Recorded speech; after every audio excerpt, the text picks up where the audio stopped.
Well, my guest tonight is Roger Montgomery, who joins us now to tell us what moved the markets. Great to have you in the studio. Thanks so much for coming in, Roger. Thanks very much, Nina. Market up again, pretty flat day though. Just managed to sort of get into the black just at the end there. But generally we have seen overall recently confidence in the market. What's your take on what's been happening?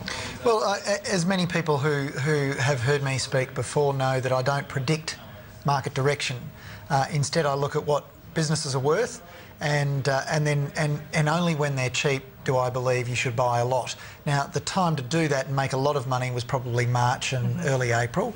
That time has passed now, and in fact, if I aggregate all the numbers of all the stocks in the All Ords Index and I look at their performance, their fundamental performance, then I get a valuation for the market of about 3,600 to 4,200 or thereabouts, and the market is slightly above that. Now, that to me tells me that it's about fair value, because you have something like 3,000 funds in Australia chasing 2,000 stocks, so generally you would expect there to be a premium to intrinsic value, and occasionally we get situations where there are big discounts, and that was March this year and February this year.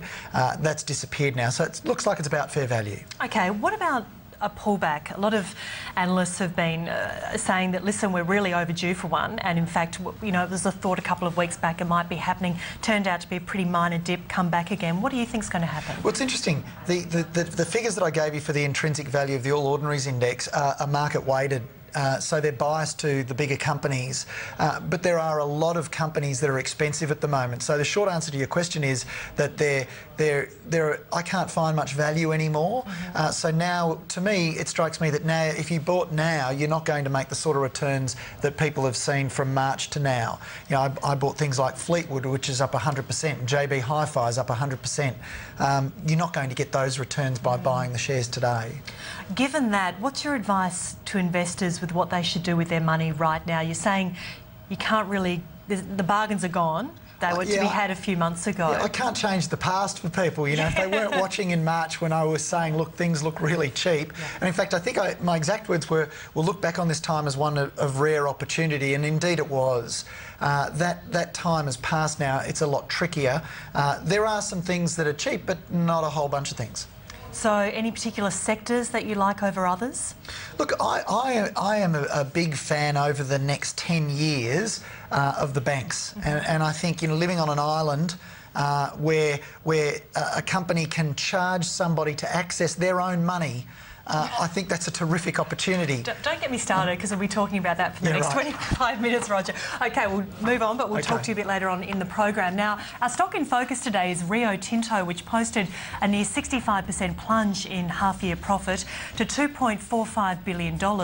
Underlying earnings were down 54% to $2.56 billion, which was in line with expectations. Now, net debt has been reduced by almost $15 billion, thanks mainly to its successful rights issues. Now, in terms of commodity prices, the company says it is remaining cautious about the recent rally in prices.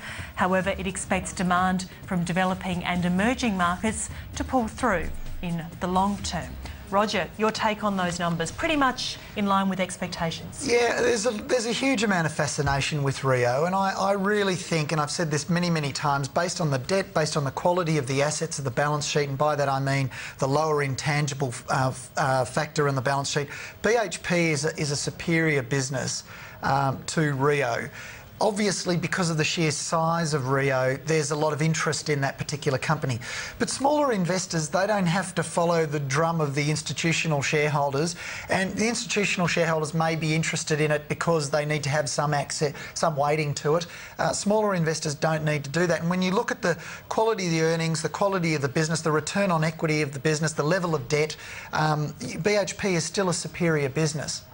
OK, so BHP over Rio, you're saying? Oh, absolutely. And until there are some really dramatic changes and some evidence that the performance of Rio is going to, in a sustainable way, improve, I'll always prefer BHP. Both companies hit hard, though, by the fall in commodity prices. Oh, absolutely, and there's no doubt about that. But you're comparing the current results to results in boom time commodity markets, and there are some who predict that those times will return in China China is indeed looking pretty strong. And so, look, if that's the case, then I think we'll see an improvement in performance again for both. To use that old saying, when it's good, it's very good. When it's bad, it's pretty horrible. That's the commodity market. Roger, the brokers seem to favour either Santos or Woodside.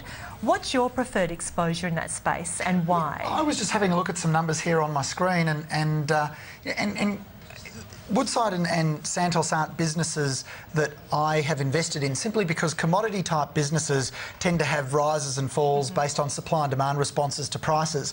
And I'm no good, I don't know whether you are, Nina, but I'm no good at forecasting what commodity prices are going to do. Having said that though, when I look at both of these businesses, it strikes me that neither of them are particularly good value at the moment. I've got a value on Woodside of just over $40, and it's trading at 47 or thereabouts. For Santos, again, it's trading probably 40%, 30 or 40% over what it's actually worth. So, you know, we could really sort of stare at the numbers and try and work out which one we think's the better one. And I'd say out of those two, Woodside is probably the preferred company in terms of its performance. But both of them are expensive now. There doesn't seem to be any value there. Someone will be hearing me say that and they'll say, well, Roger, actually, I disagree. I think they're both absolute bargains because the oil price is going to go to $200 a barrel. And my response to that would be, well, you're a better person than I am at forecasting where oil's going to go because I have no idea. So on that basis, you know, you might be right. But just looking at the performance to date, Woodside seems to be the superior business in terms of performance, and both of them are expensive.